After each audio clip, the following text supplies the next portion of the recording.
Hello everyone, I'm very happy to be here and talk to you about sustainability. But before we dive in, I want us to imagine. Imagine it's year 2080, the year of singularity. Various species have become extinct. Humans are more cyborg than biological. Heat waves plague Europe. We've lost control of our technology. Our best and brightest predict this year of singularity in 2080. But why? How did we get here?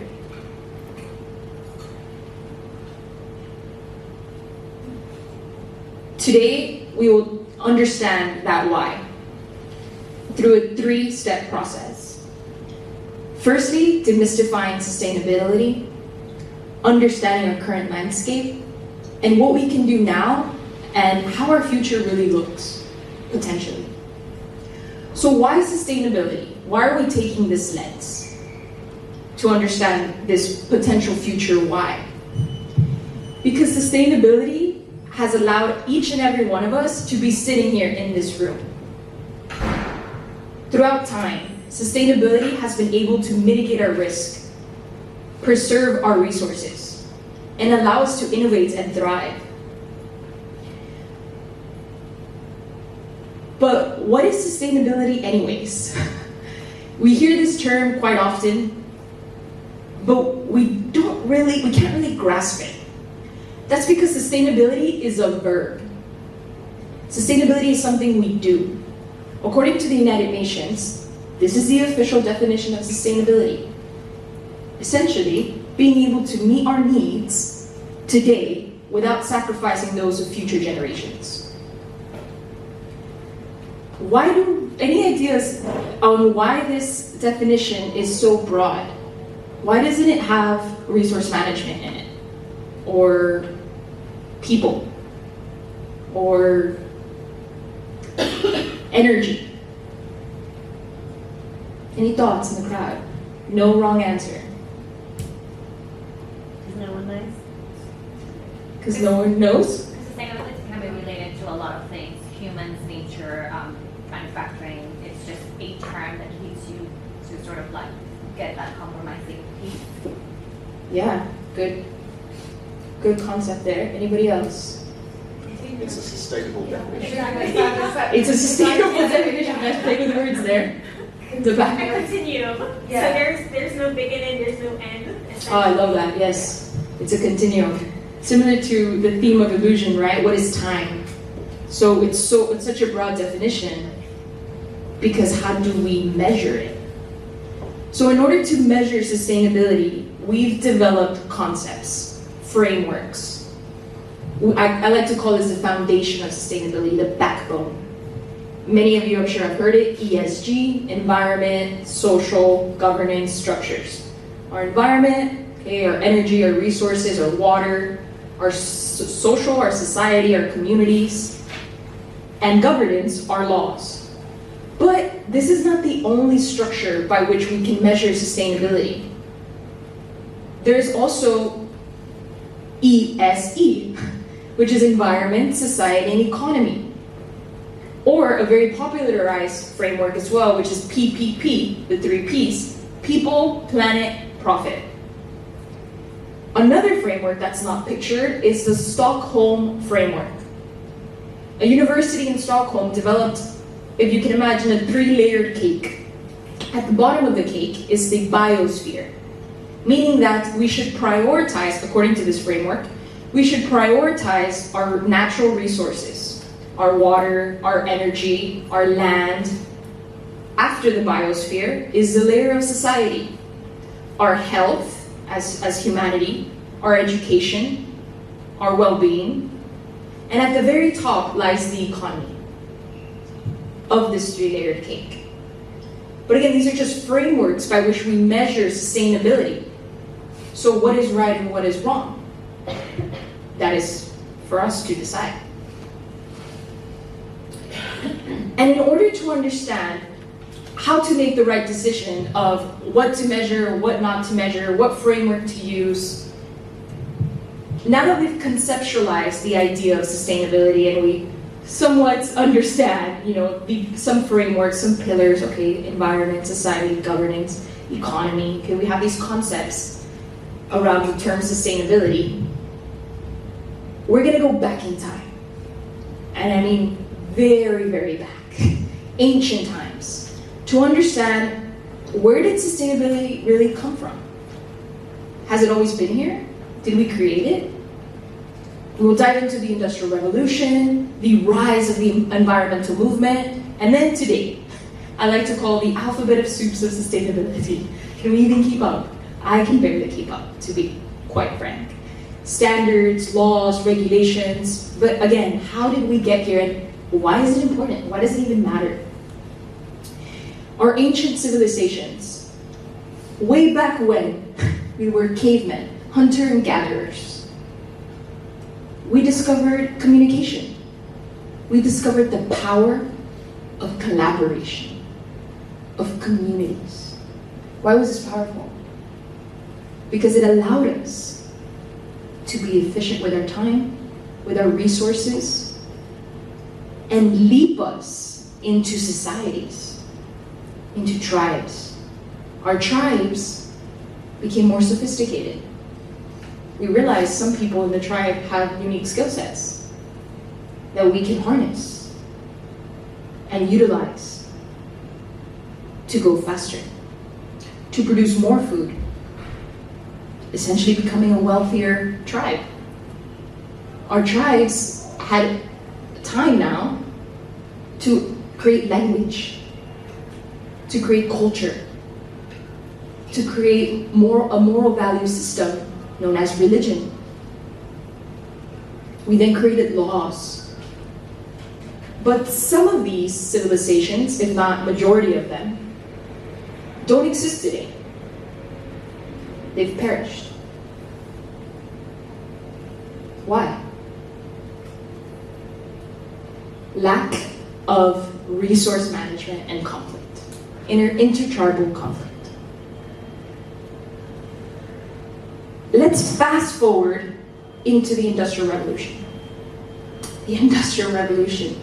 Here we truly harnessed the magic of technology. And we were really good at it.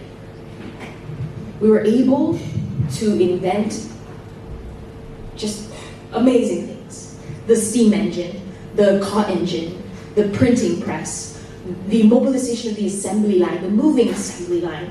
Faster, faster, faster, faster, dynamite. We invented dynamite. All of these inventions benefited us. We were comfortable, we were efficient. But through these efficiencies, there was also explosions. These explosions looked like the violation of worker rights and slavery, like lack of human rights for women, like environmental degradation. So with positives come negatives. The positives are the technologies that we invent, but they can also be negative because it's not merely the technology that is good or bad. It is how we've utilized it throughout the years. Then we have the rise of the environmental movement. We realized, hey, okay, we're going really fast, we have all these efficiencies, but there's some negative consequences to this, right? In 1962, the first environmental book was published called Silent Spring. This gave awareness to the world that, hey, maybe we shouldn't be using pesticides to try and battle malaria because there's some negative side effects to DDT. Right after that, in 1969, a really, I would say, media-worthy oil spill off the coast of Santa Barbara, California, ignited just a lot of political conflict or political debate around hey, we're not actually having the right rules and regulations around this. There was a lot of people really concerned about the environment. In 1970, President Richard Nixon enacted the first official agency for environmental protection. Soon after that, the Greenpeace movement rose in 1971. They were born because they were fighting, trying to stop the nuclear testing from happening. They obviously thought this was not correct, and without the proper regulation, something bad was bound to happen. And they were right. In 1986, one of the world's most horrible nuclear disasters happened, still in our memories today. Chernobyl. Right after Chernobyl, 1987, the word sustainability comes into the media. 1987. This is when the word sustainability comes into human consciousness. Prior to that, a lot of sustainability was happening. There was environmental concerns. We were also preserving our resources, and there was a lot of social issues. We had governing structures. But the word sustainability was popularized after all these events. So what does that mean for us in our relative current timeline? 1992, the UN gathered in Brazil, Rio de Janeiro, and came up with the United Nations Convention on Climate Change. For the first time, nations said, hey, we should do something about this. We don't know what yet, but we should do something. After that, we have an influx of standards and regulations like the Global Reporting Initiative or the United Global Compact. In 2012, we have the Sustainable Development Goals.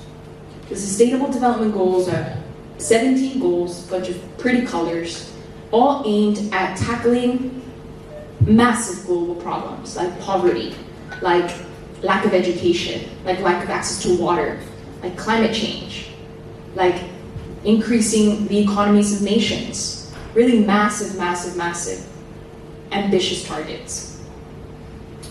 Shortly after that, in 2016, the Paris Agreement comes into play. The Paris Agreement in 2016 states that as nations, we will commit to ensuring that our global temperatures don't increase beyond 2 degrees Celsius or 1.5. This was 2016. Today, we've never met that target. Yet, the investment of renewable energy keeps increasing. And we have a bunch of awards, and if you say you're sustainable, again, wow, like you should get an award for that. But something's not adding up. Our data doesn't say that things are moving forward at the speed of which we're celebrating or investing. And a lot of that has to do with misconceptions. Sustainability, who here thought that sustainability was only about the environment? Don't be afraid, it's okay. No judgment zones. Maybe anybody? Okay, wow. Informed crowd. So everybody here knew that sustainability was about more than the environment. But these images at the top, I Googled them. I quite literally put sustainability, Google Images, and this came out. As you can see, it's someone holding a plant and earth with a wind turbine and some solar panels. Our search engines, and I'm sure ChatGPT at some point, depends what you prompt it with, right, what you ask, we'll talk to you about sustainability pertaining to the environment. Because this is all we hear, right? We hear climate, climate, climate. Actually, this week is London Climate Week. So there's a bunch of events around the city surrounding climate, if anyone's interested. A lot of them are open to the public. Yet sustainability is a lot more than that. Sustainability is about the resilience of our societies. Sustainability is about the sustainability of our businesses in order to thrive and prosper. Another misconception is that sustainability is expensive. Has anyone heard that one before? Maybe some of us feel that one. So I'll give you a personal example that happened this morning to me. This morning I said, I really want to get to the museum on time. But where I come from, there's not a lot of public transportation. So any chance I get to use public transportation, I do. So for the past couple of days, I've used public transportation, which we all can agree is better for the environment. But this morning I said, I will take like an Uber, shared car. So I open the app and it gives me two options, right? It gives me this electric car option and it gives me this like standard car option. Can anyone guess which one was cheaper? The standard car. And in my mind, as a sustainability professional, right, I say, which option do I choose? Is it the cost? Was it the cost for me, right? Is a margin good enough? Do I feel better about the purchase? Is it, can I afford it? All these questions. So technically, in this moment, sustainability was more expensive. That's a fact. But it doesn't have to be, right? I always have a choice. I could have woken up earlier, and I could have taken public transportation, or my own 2 feet, if possible. So I think this idea that sustainability is expensive is an excuse. Is an excuse because, as mentioned in the Industrial Revolution, we've become accustomed to comfort and speed,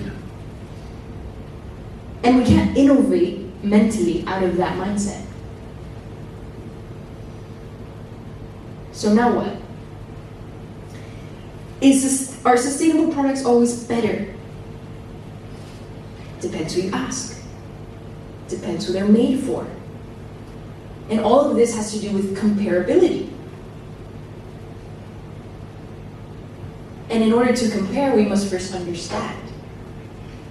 So if I would open this app, just like I did this morning, and I didn't have any understanding of what an EV car actually meant. What if I thought that, and which is very, very popular, by the way, I'm sure many of you have heard this argument, that the supply chain of electric vehicles is actually very dirty because they still mine lithium and there's still people's lives being impacted by it. And actually, it's like almost as bad as a normal car. Super standard mindset in this industry. And if I wasn't who I am, a professional in sustainability, I would agree with this because it makes logical sense. But the reality is that at the end of the life cycle, right? So if you can imagine a car's production, yes, there's some, I will admit, there is some things that need to be perfected in the EV space in order to make them better, right? The word better. But as a consumer, so once you're actually using the vehicle, right, till its end of life, till the vehicle doesn't work anymore, it is actually producing less emissions than a normal car. But again, this is all based on my understanding of this industry. I cannot speak to a crowd of formulists and chemists about what ingredient is best based on its sustainable journey. But you know best because you are the experts.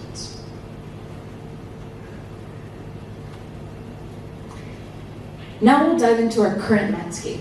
So we understand the conceptual definition of sustainability. We know it's not just environment. We also kind of understand some misconceptions that we should maybe look out for. Now what? Where are we today? How can we do something now? How can we understand where we are now? there are a few global issues that concern us the most, especially in this room, which is biodiversity, climate change, resource mismanagement, and an underlying theme of social inequalities. I say underlining because all these environmental issues, similar to the three-layered cake, have society implications on top of them. For example, as featured in the Adina's Trends report, there is a company called Palmless, very innovative. Instead of using palm oil for their ingredient in their products, they've designed a bio-based, similar ingredient out of yeast. So they've completely avoided palm oil through this innovation, this new derivative. What does that mean? What is their impact through this innovation? That means that they will no longer potentially do land grabs to over-farm to be able to produce palm oil. They will no longer cause potential biodiversity loss from lands and have some of those lands preserved. Because now that's being done in a lab. Not only is it being done in a lab, but the management of production can also be better, be more efficient. Instead of overplanting, taking that yield, producing palm oil, and maybe quite a bit of that going to waste for our industry in the room. Now we say we can do it in the lab, we can produce exactly the amount we need for our production. And we've just made this entire process more efficient, more sustainable. These are the types of innovations we're looking at today. This is today, not the future. But let's pause. A lot has been said. Let's pause a bit and think about how we can really tackle these problems. Humanity's ability to see is quite interesting. We have the ability to see the entire light spectrum, which, if you look around, is every color in the room. But there's more in our world, in our reality, which is called the electromagnetic spectrum. As humans, we don't have the ability, unfortunately, to see this yet. But animals can see it. Animals can see the electromagnetic spectrum, right? Heat, things like this. So the question now is, something for us to think about, how can we solve global problems like biodiversity, like climate change, and social inequalities, given that we see the world as we are, not as it is, yet we have global problems. The whole world is facing heat waves. How can we solve this through our perception when all of us perceive the world in a different way? I'll leave you with that as we dive into our current trends. So now we're moving forward into the future, thinking about how to solve this problem, these problems, more than one. Circular economy is a big one, particularly in your industry. It's well featured in the Adina's Trends report. About 20 to 40% of cosmetics products gone to waste, landfill. Wow. Even I was shocked when I read that. I was like, 20 to 40%. Why? Again, I always want to know why, because if you understand the why, then you can fix the problem, correct? So the more you dive into it, you realize at its essence, a big part of the why is a design problem. The design, similar to Palmless, the design of the ingredient list, the design of the packaging. It's a design problem. We're not being creative enough. We're not diving deeper into what we're creating and asking those questions. Reporting and a shift into renewable energy. So reporting has become extremely maybe tedious for some of us in the room, but it's important because it drives transparency. So similar to Adina's trends report, it's quite literally a report. So without it, we wouldn't really be able to know all these things that are happening that are now being public, right? So hey, we want to know what's happening. We want to know, and in order to know, people need to talk about it, the good and the bad, right? So oftentimes companies shy from disclosing bad things that happen, but actually in the bad there's learnings, right? And this is how we improve. This is simply a tactic of how we communicate that error, if you will, that we made, that mistake, and then being able to correct it, which there are reporting guidelines for that. But these are some trends we're looking at. So we understand that we have these challenges, right? Biodiversity loss, climate change, resource mismanagement, social inequalities, and we have these trends in order to solve those problems, right? Circular economy, reporting, renewable energy. How does technology play into this? How are we leveraging our technology that is today and into the future in order to make these problems easier to solve? We've done it before, right? We did it when we created agricultural tools and created tribes, all the way to the cotton gin and the printing press. Again, this is not anything new. Humanity has been doing this through a sustainable-ish process as much as we possibly can in order to survive and thrive. Again, sustainability is not new. But now we have new tools. We have new technology. We have what everybody loves to say, AI. So how is AI practically in the field helping us with sustainability?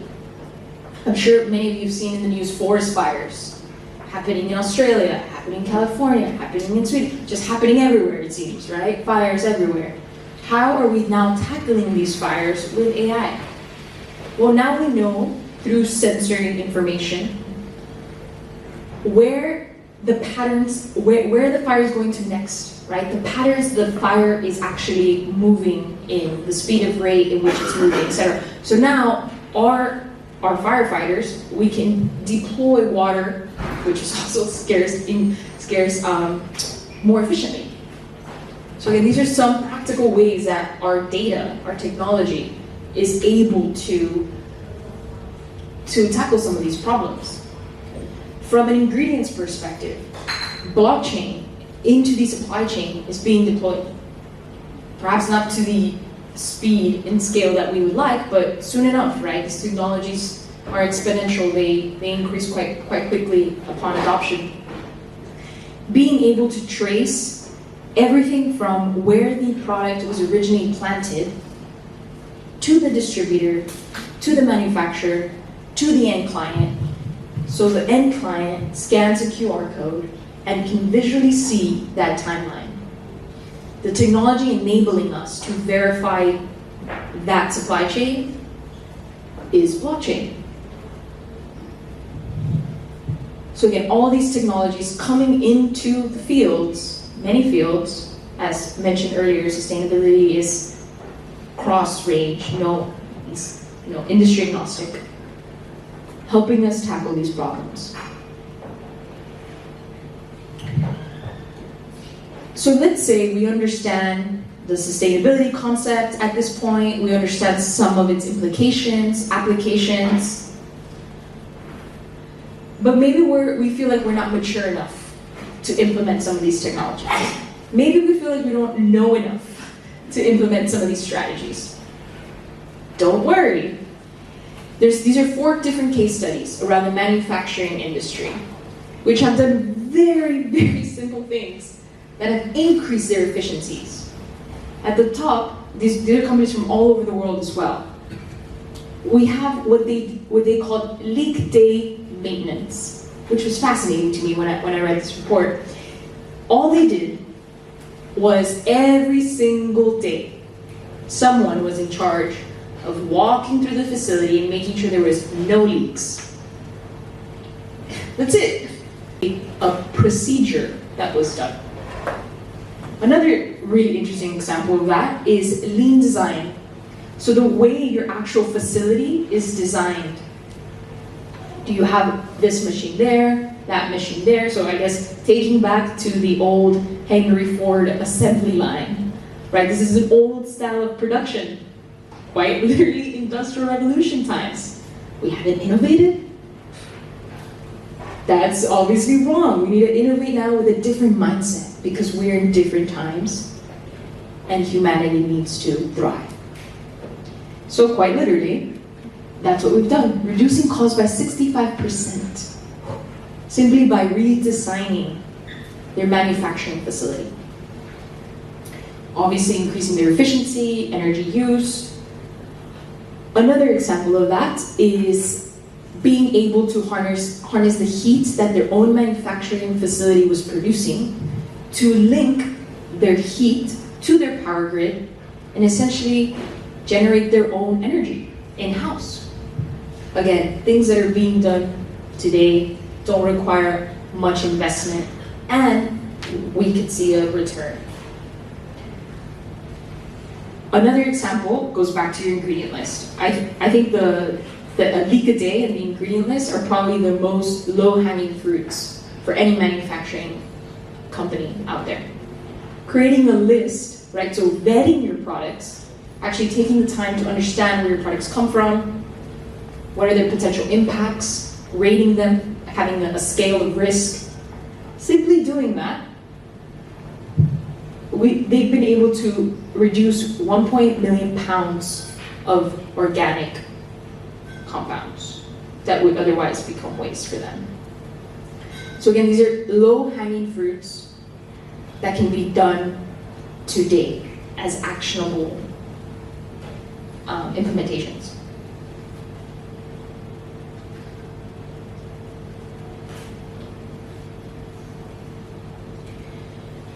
When we think of future trends, oftentimes we don't really know, it's like a magic ball, right? It's like, okay, how can we predict what's actually going to take the industry by storm?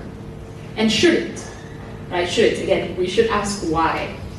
I'm sure, AI is all over the news. If you're not using AI, you're falling behind. It's seen as the next big thing. And they might be right, it may be the next big thing. But again, if we've learned anything from our sustainable journey historically, is that these tools are just that, tools. It's how we use the tool that will make our future sustainable or not.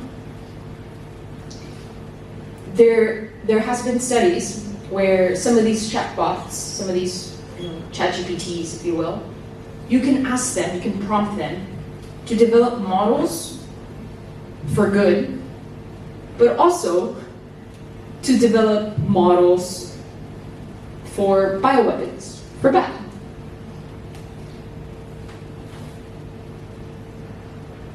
So it is that combination of ESG, if you will, mainly the G. Oftentimes the G gets overlooked. The G is essentially your strategy. The G is your boundaries.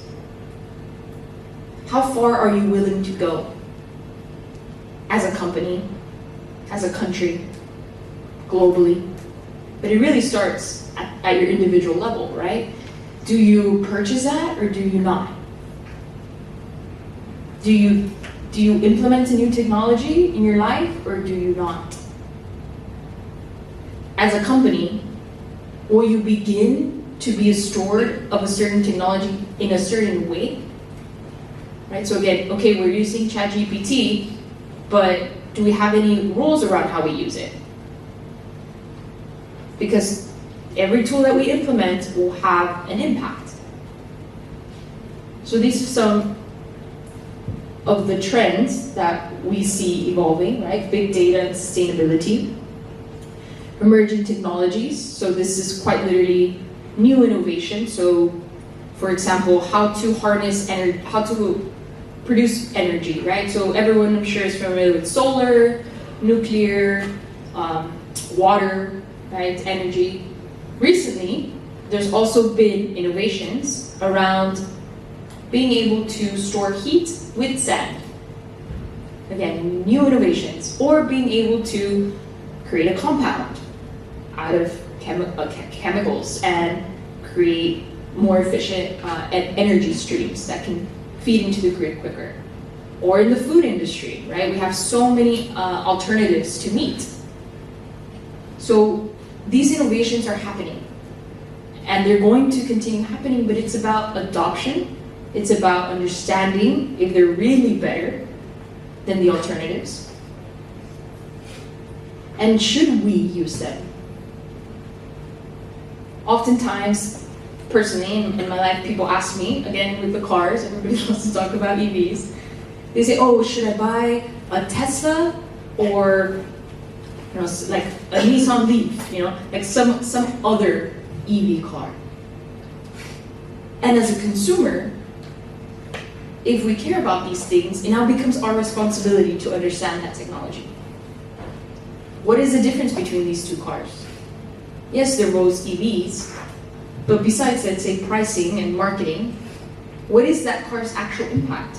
How is a company itself, through the trend of reporting, managing their supply chain, their people? Has anybody in the room adopted any of these trends as of today? Whether it be circular economy in your products, or data, large data sets? Yes, I see nodding, yes.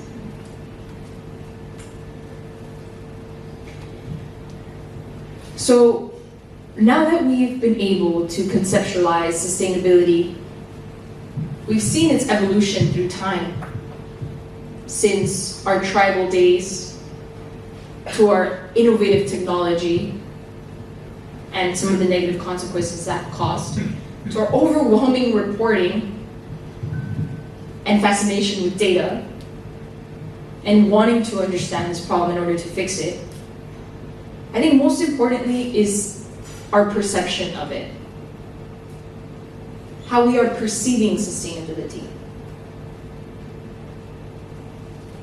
Are we perceiving it in a way in which we're trying to make our lives better, or the lives around the people around us better? Is there a difference? In sustainability, there's a term called stakeholder engagement. Very often gets overlooked.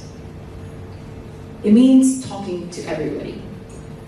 It means going back to our tribal times and understanding that the power of communication, of collaboration, and community is where it all began. Now we've just named it stakeholder engagement. But really, this is in our nature as humanity. And now we've systematized it, which is fine for efficiency. But maybe we're not doing this well enough.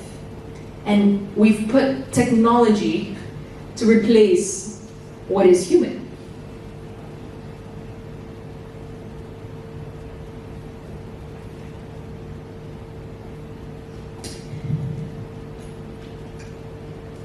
When it's all said and done, when we understand sustainability or don't, when we want to do something good or don't, sustainability is a values game. So the question becomes, what do we value? Do we value humanity, the existence of humanity? Do we value our diversity, our diverse languages and cultures?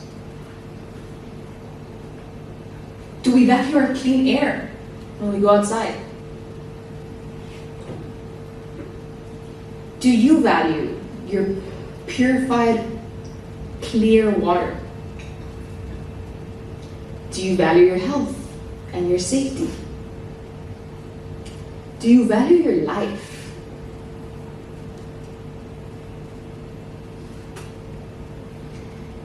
if we do, which I assume all of us here do, then we would begin to think about being able to quantify the impact of our actions. Because if we can quantify the impact of our actions and have some perspective of what those impacts actually cause to ourselves and society, then and only then can we measure what matters. And when we measure what matters, we begin to think and value ourselves. Truly.